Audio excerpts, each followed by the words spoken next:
Would I be the a-hole for planting prickly bushes in my front yard to keep the neighbor's kids from my property? Throwaway for obvious reasons.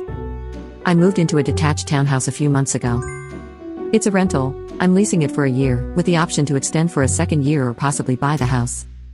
My driveway is right next to my neighbor's. It's big enough to fit 2 regular-sized cars, and about halfway down, there's a path leading around my house. On one side of the path is my house, and on the other side, there's about 10 feet of yard that's mine. Ever since I moved in, I've had issues with my neighbors using my driveway for parking, turning their cars, storing their stuff, and even playing.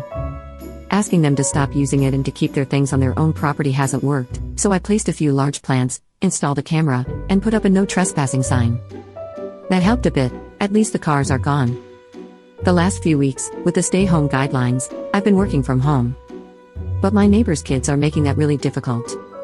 They're about 5 and 7, both boys, and they keep ringing my doorbell multiple times a day.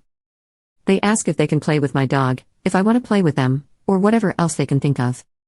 I asked them to stop so I could work, but of course, that didn't work. So I talked to their parents. Their response? Boys will be boys. They weren't going to do anything about it. To keep my sanity intact, I removed the battery from the doorbell, but now the kids just run around in my front yard, on the path around my house, banging on my windows and doors. This morning, they actually tried to open the gate to my backyard because they heard me back there. Once again, I told them to stop. I warned them that if this kept up, I wouldn't allow them to play with my dog at all anymore. They left, only to send their dad over. He showed up, and I told him flat out to keep his kids away from my property and my door. If not, I'd be planting some prickly bushes to teach them to stay off other people's property. Then, I shut the door in his face.